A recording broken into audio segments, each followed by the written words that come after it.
de igrejas e através do seu ministério, o Evangelho de Jesus Cristo chegou até nós. Com base na temática desse versículo, no princípio que nele se encontra, eu gostaria de trazer uma mensagem agora para os irmãos que abram no Evangelho de Marcos, no capítulo 1, versículo 10 ao versículo 20. Antes de fazer a leitura, eu vou fazer a leitura, explicar versículo por versículo. Pode ficar tranquilo que vai dar tempo, tá? Mas antes de adentrar no versículo, eu quero trazer o tema dessa pregação: como ser imitador de Cristo no evangelismo. Como ser imitador de Cristo no evangelismo. Nós sabemos que o Novo Testamento foi escrito no grego, e essa palavra imitador, diferente da língua portuguesa, tem um significado muito mais abrangente. No idioma grego, imitador tem a pronúncia mimaitase, que significa, primeiro, imitação positiva que surge ao admirar o padrão estabelecido por alguém digno, ou seja, de um exemplo adequado. O segundo, a contextualização que essa palavra significa é seguidores de Cristo, imitar um exemplo aprovado por Deus. Quando o apóstolo fala assim, sede meus imitadores como eu sou de Cristo, ele não estava ninguém pedindo para imitar o seu caráter, nem imitar aquilo que ele estava fazendo, mas imitar um caráter padronizado pelo próprio Deus, ao qual ele seguia. Então, dentro de tudo isso que foi falado aqui, eu quero trazer princípios e valores dentro do Evangelho de Marcos, para nós como igreja vermos, através do próprio Senhor Jesus, como nós podemos ser imitadores dele na prática do evangelismo. Nós vemos aqui em Marcos 16:15, eu peço que os irmãos só deixem aberto em Marcos capítulo 1, a primeira ordenança da grande comissão: ide pregar o evangelho a toda criatura. Mateus 28, 19 e 20 também tem parte da grande comissão, que seria nós fazermos discípulos, tá? Ensinamos a obedecer a tudo quando Jesus nos ordenou. Essa é a grande comissão. Parte de sermos imitadores de Cristo Jesus seria esse: fazer seu evangelho ser apregoado e fazermos discípulos, ensinando a obedecer tudo aquilo que Jesus Cristo nos ordenou. Eu peço aos irmãos, como bem enfatizado pela Mamô, que vocês sejam como os bereanos. Não se atenham às minhas palavras, atenham que os versículos vão ser lidos aqui, prestando atenção em cada um deles, manuseando suas palavras, suas espadas, suas bíblias. O versículo 10 de Marcos, capítulo 1, diz assim: imediatamente, após deixar a água, viu os céus rasgando-se e o Espírito Santo, o Espírito descendo até ele, na forma de uma pomba. O que eu aprendo com esse versículo?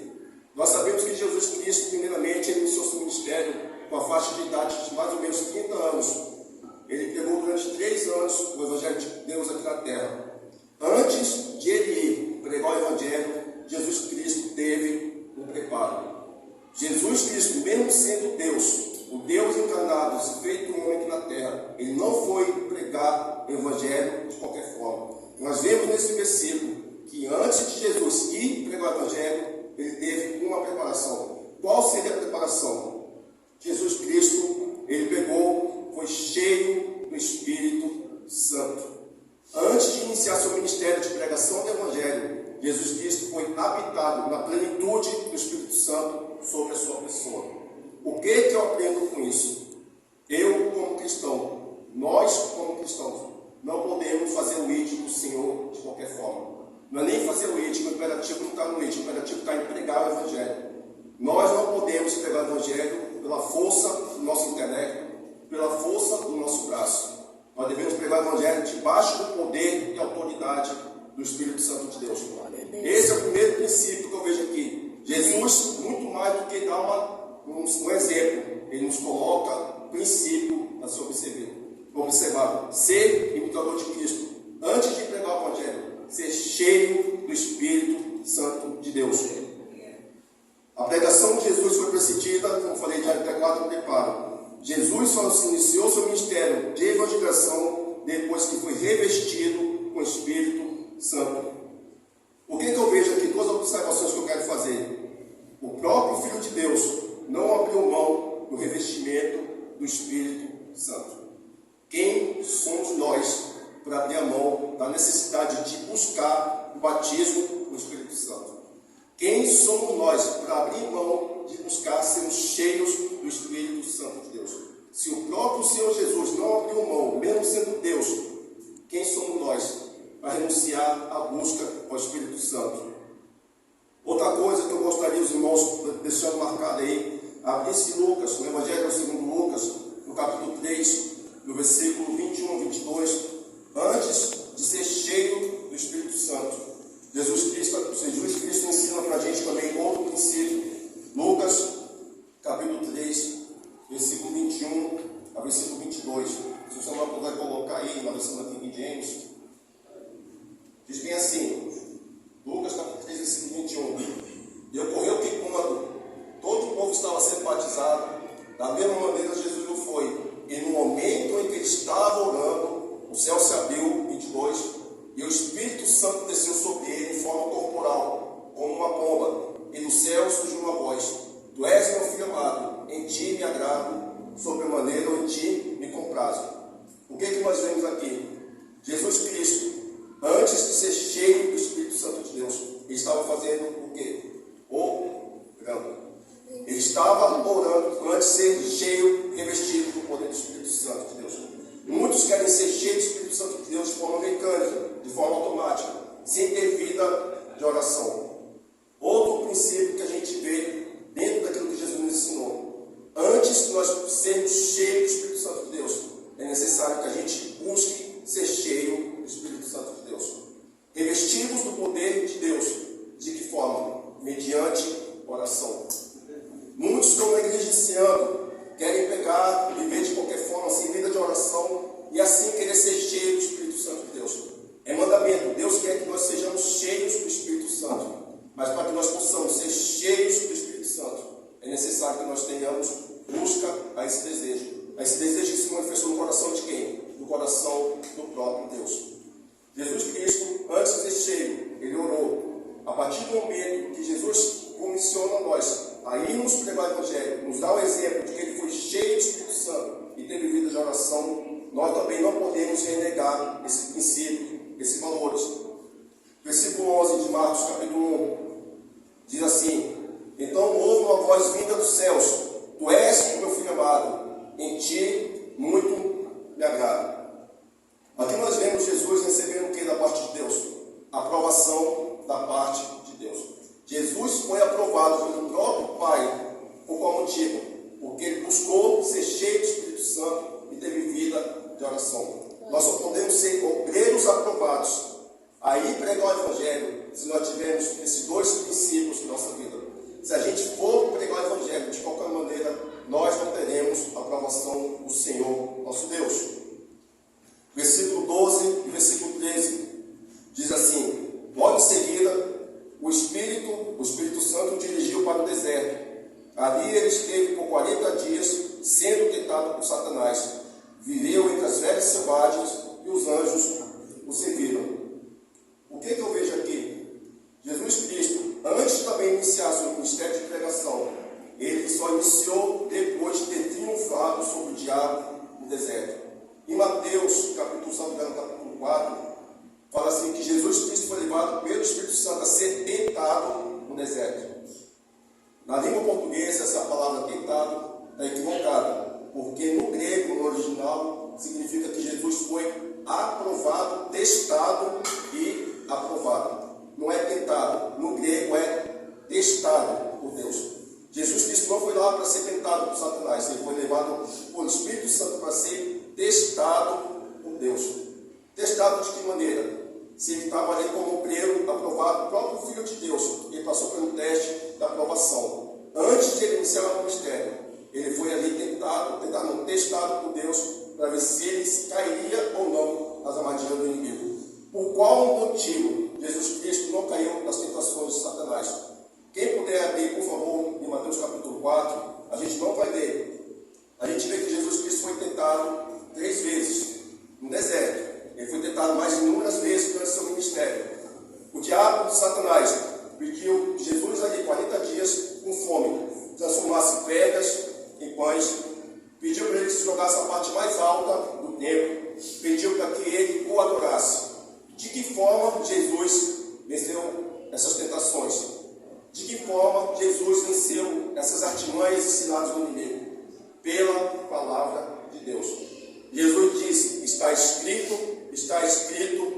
está escrito. O que eu aprendo nisso? Que Jesus Cristo triunfou sobre o diabo por 3 valores. Primeiro, porque ele tinha vida de oração, porque ele estava cheio do Espírito Santo de Deus e porque ele tinha pleno conhecimento da palavra de Deus. Eu não posso ter vida de evangelismo se eu não conheço o evangelho ao qual eu tenho que pregar. É uma antítese, ou seja, é algo assim desprovido de ter capacidade de lógica. Como eu vou pregar o evangelho ao qual eu não conheço? Isso é impossível. É a mesma coisa de eu, sendo advogado, querer prescrever uma medicação para alguém. Eu não tenho essa capacidade porque eu não tenho preparo para isso. Sem ter conhecimento do evangelho, não existe capacidade de alguém anunciar a palavra de Deus. Eu aprendo nisso o seguinte: se Jesus venceu todas as tentações do inimigo pela palavra de Deus, quem somos nós para querer resistir às tentações pela nossa própria força? Quando nós somos tentados, nós só podemos resistir às tentações do maligno a partir do momento que a gente combate as tentações pela palavra de Deus. O que eu quero trazer como observação nesse versículo? Só podemos ter um ministério de evangelização se tivermos, primeiro, unção do Espírito Santo; segundo, vida de oração; terceiro, sermos aprovados por Deus; quarto, o pleno conhecimento, não é um conhecimento raso ou vasto da palavra de Deus, mas um pleno conhecimento da palavra de Deus; e cinco, a vitória sobre Satanás. Todos esses princípios que estão aqui, não tirei da minha cabeça, estão contidos nos evangelhos, demonstrando que o próprio Senhor Jesus cumpriu um por um deles antes de iniciar seu ministério. Versículo 14 diz assim: depois que João foi levado à prisão, Jesus partiu para a Galileia, pregando a todos as boas novas de Deus. Nós vemos aqui que Jesus, após preencher todos os requisitos, ali ele começou a pregar as boas novas. Ele não pregou o evangelho antes de ter todo esse preparo que eu peguei e falei. O próprio Jesus, ele não ousou pregar o evangelho antes de ter o preparo adequado. O que eu quero trazer aqui à igreja? Logicamente que nós temos um crescimento na vida cristã. Dizer que o evangelho é dom, pregar o evangelho é dom, eu discordo pelo seguinte motivo. Jesus falou aos seus discípulos: ide pregar o evangelho a toda criatura. Todos os cristãos sobre a face da terra têm a capacidade de pregar o evangelho. Por qual motivo? A capacidade vem de quem? Do Espírito Santo de Deus. Não provém de nós. A eloquência não tem poder nenhum de mudar a vida de ninguém, mas pregar na dependência do poder do Espírito Santo tem. Amém. Quem aqui não tem capacidade de orar pedindo a Deus a plenitude do Espírito Santo? Então nós vemos aqui que nós omitimos isso aqui, colocarmos desculpas humanas, dizer que não pode, não tem capacidade, que eu sou tímido, que eu tenho vergonha. Vocês estão diante de alguém aqui que jamais teve essa capacidade de estar aqui diante de vocês. Eu era extremamente tímido, tinha pânico de falar em público. Quem tirou isso de mim não foi um psicólogo, não foi um psiquiatra, não foi um medicamento, foi o Espírito Santo de Deus. Versículo 15: cumprir-se o tempo, está chegando o reino de Deus. Arrependei-vos e crede no Evangelho. O que eu vejo aqui no versículo 15? Que Jesus Cristo, ele coloca aqui no versículo 15, dois princípios pelos quais o homem pode pegar a entrar no reino dos céus. O primeiro é o arrependimento, arrependei-vos, e o segundo é crede, arrependei-vos e crede no Evangelho. Sem obediência, esses dois princípios, arrependimento ao ouvir da palavra e crer no Evangelho, ninguém entra no reino dos céus. Vos é necessário nascer de novo para que possa entrar no reino dos céus. O novo nascimento, a regeneração, a conversão, a pessoa sair de ser velha criatura e se tornar nova criatura em Cristo Jesus, tão somente mediante arrependimento e fé na palavra de Deus. Aqui Jesus Cristo estabelece e revela as exigências para que alguém possa entrar no reino dos céus. Nós sabemos que nós devemos pregar o Evangelho. Se a gente não chama as pessoas ao arrependimento, se a gente não chama as pessoas a crerem no Evangelho, nós estamos quebrando um padrão estabelecido pelo próprio Deus.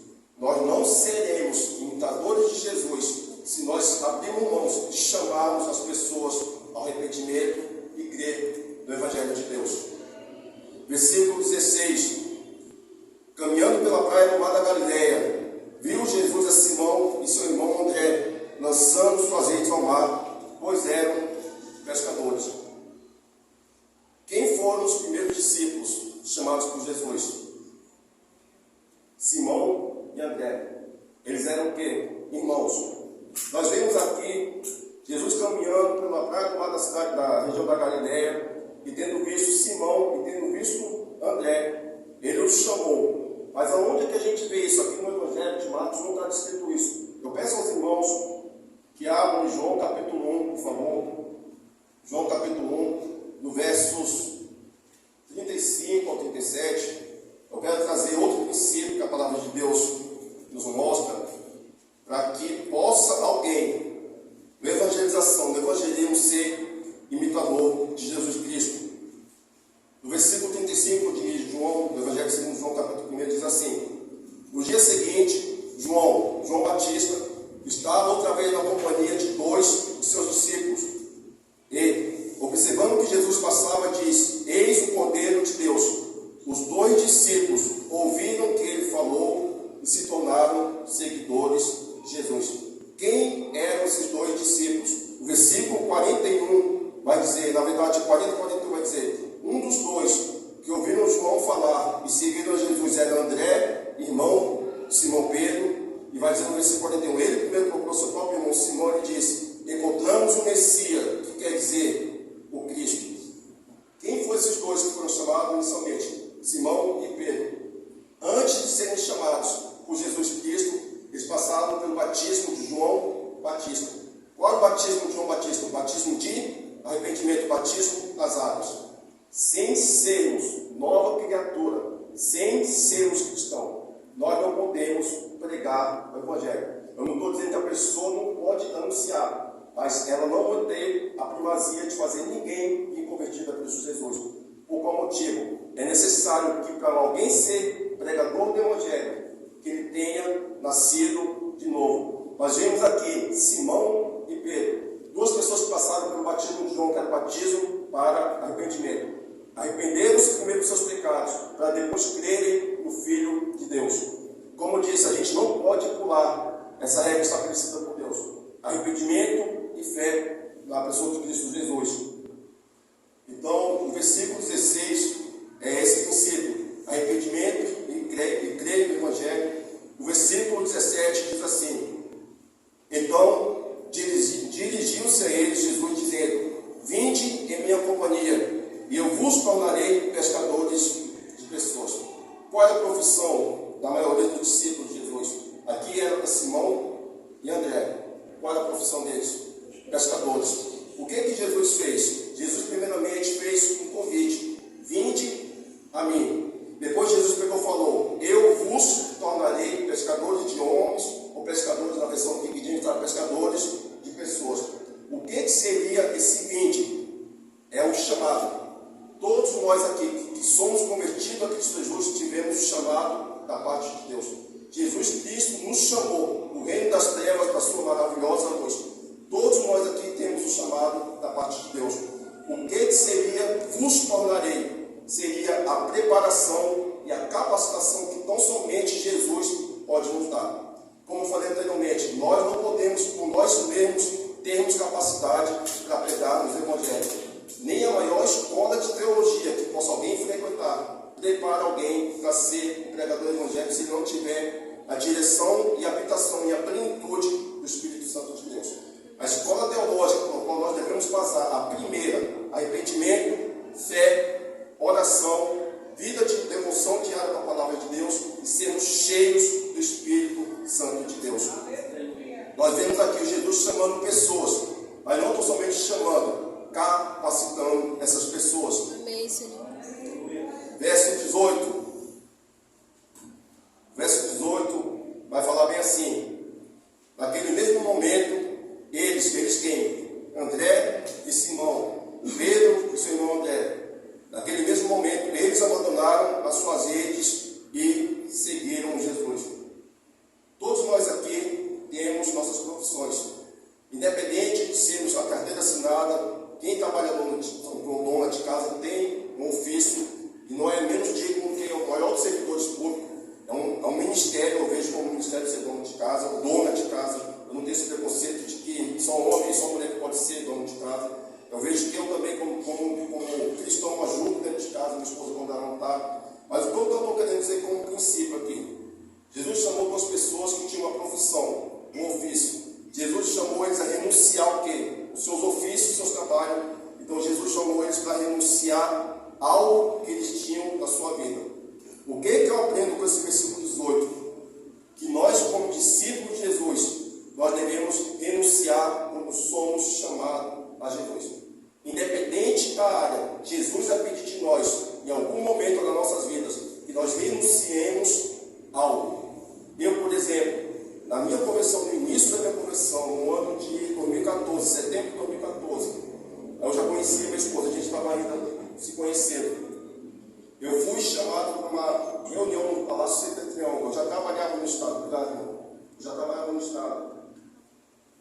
Ele foi me chamado para, depois de eu ter sido exonerado, eu pegar e continuar no mesmo ofício, ou seja, no cargo de comissionado de defensor público.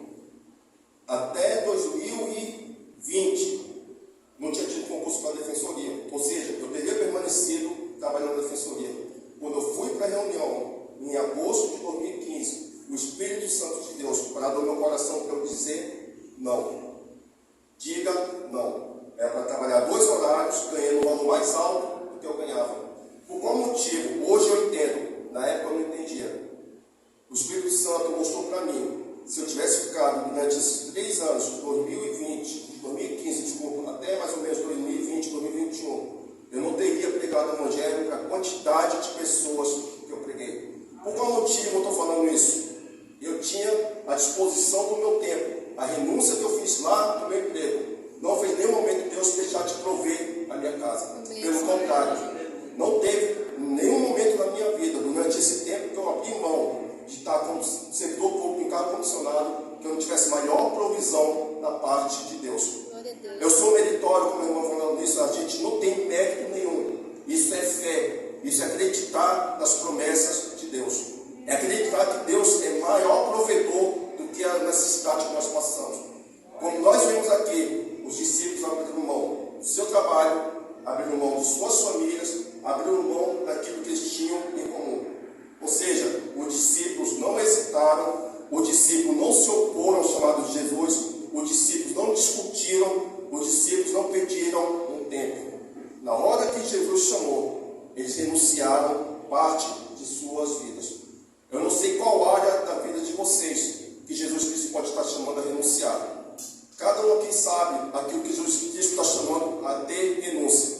A minha, eu sei, porque o Espírito Santo de Deus já me mostrou. A de vocês, busquem a Deus porque eles vão mostrar para vocês. Renúncia para fazer a palavra de Deus conhecida. Aqui não é uma história de Simão e Pedro. Aqui há um valor e um princípio que Jesus Cristo nos chama. Em algum momento, Deus vai nos chamar a renunciar a algo em nossas vidas. E quando Deus nos chamar, nós devemos seguir os erros de Simão e de Pedro. Não se opor ao chamado de Cristo Jesus.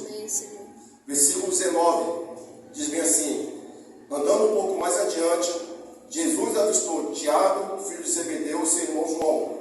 Eles estavam no barco consertando as redes. O que eu vejo aqui no versículo 19? Inicialmente, 2 irmãos, Simão e Pedro, foram os 2 primeiros discípulos sendo chamados. Mas 2 irmãos foram chamados posteriormente, Tiago e João, filho de Zebedeu. A seara de Jesus precisa de ceifeiros. Orai ao Senhor da seara para que ele levante ceifeiros para a sua obra. Jesus Cristo, ele nos mostra que há uma necessidade de maior quantidade, não somente de ceifeiros, mas ceifeiros aprovados para quê? Para fazer a obra de evangelização. Jesus Cristo, mesmo sendo Deus, ele poderia cessar então somente nos 2 discípulos, porque o poder e a primazia estava em quem? Na sua pessoa. Mas ele nos chama como o corpo de Cristo, como sendo aqueles que somos membros do seu corpo, que as coelhas entre a cabeça, a pedirmos mais ceifeiros da sua obra. Nós somos aqueles que primeiro temos que nos colocar na condição de sermos ceifeiros, para também orar ao Senhor da Seara, para que levante maiores quantidades de ceifeiros para a sua obra. No versículo 20, finalizando, ele vai dizer bem assim: sem demora o chamou, e eles, deixando o pai Zebedeu com os empregados no barco, partiram seguindo a Jesus. Amém. Assim como Simão e Pedro, Tiago e João, filhos de Zebedeu, não resistiu ao chamado de Deus. Mas o que eu quero dar um destaque é a parte A do versículo 20, que fala assim: sem demora o chamou. Quem teve essa urgência de chamar discípulos foi o próprio Senhor Jesus Cristo. O que eu vejo aqui como um princípio? A urgência da pregação do Evangelho. Se na época de Jesus Cristo, no início do colégio apostólico, já tinha essa urgência, quanto mais agora no princípio que a gente está vivendo, no princípio do fim, no princípio das dores. Quanto maior urgência nós como igreja devemos ter de pregar o Evangelho. Por qual motivo nós devemos ter urgência na pregação do Evangelho? Primeiro, porque a vontade de Deus é que o Evangelho chegue a todos. Por mais que ele saiba que nem todos se arrependerão, ele quer que o Evangelho chegue a toda criatura. Por qual motivo nós devemos ter esse senso de urgência? Porque, primeiro, os seres humanos têm dias abreviados sobre a face da terra. Os seres humanos, do dia que nasceu até o dia que morreu, ele tem um tempo para viver sobre a face da terra. Ou seja, a vida do ser humano é breve. As pessoas que nós deixamos de pregar o Evangelho, as pessoas que nós nos omitimos de anunciar as boas novas da salvação, pode nós termos não desperdiçado uma oportunidade, mas nós podemos ter sido contribuintes para que essas pessoas possam ter ido para o inferno, por causa da nossa omissão. Nós não sabemos nem um dia das nossas vidas, quanto mais um dia que alguém que passou por nós, nós deixamos de pregar o Evangelho. Outro princípio, o qual nós devemos ter um senso de urgência na pregação do Evangelho. Assim como os seres humanos, pecadores, são temporais, ou seja, eles estão aqui na terra e um dia vão partir, da mesma forma, nós. Deus deu um tempo do início da nossa fé, do dia da conversão de cada um de nós, até o último dia das nossas vidas aqui na terra, para pregar o Evangelho. E muitos estão deixando para depois. Não, eu vou pregar quando eu tiver passado no concurso, eu vou pregar quando eu tiver me casado, eu vou pregar quando eu for consagrado evangelista, pastor, eu vou pregar quando eu tiver vontade. Muitos estão se omitindo em pregar o Evangelho, colocando uma disposição futura para aquilo que eles não têm capacidade de dirigir. Quem tem o controle sobre o dia que nós nascemos, ao dia que nós morreremos, é a pessoa do Senhor, nosso Deus. Se Jesus Cristo teve esse senso de urgência, quem somos nós para não ter? Diante de tudo que foi falado, eu quero trazer outro princípio fundamental, já encerrando essa pregação, que nos faz ter um senso maior de urgência. Todos nós aqui acreditamos na iminente volta de Jesus Cristo. Todos nós acreditamos que Jesus Cristo está breve de voltar.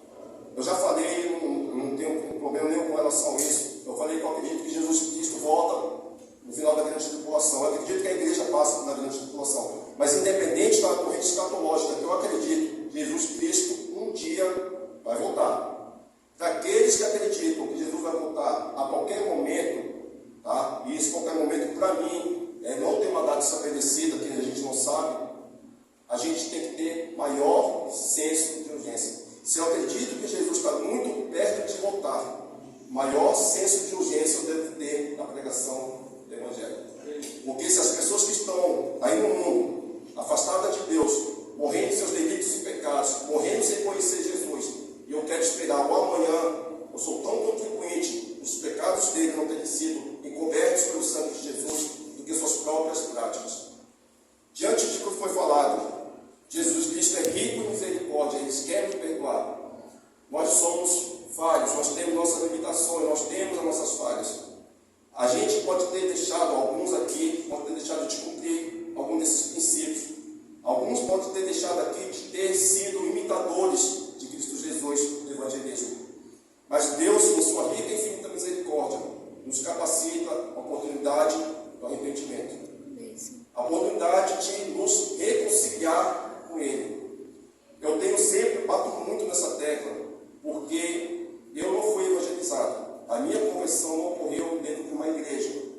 Já falei isso aqui, a minha conversão ocorreu dentro da minha casa, sem ninguém anunciar o evangelho para mim. Eu fui alvo de muitas orações e intercessões, mas daqueles que não têm cobertura espiritual, daqueles que não têm cobertura de alguém intercedendo, orando por essas pessoas, é necessário que nós, como igreja, como povo de Deus, anunciemos o evangelho do reino. Eu peço aos irmãos que se ponham em pé.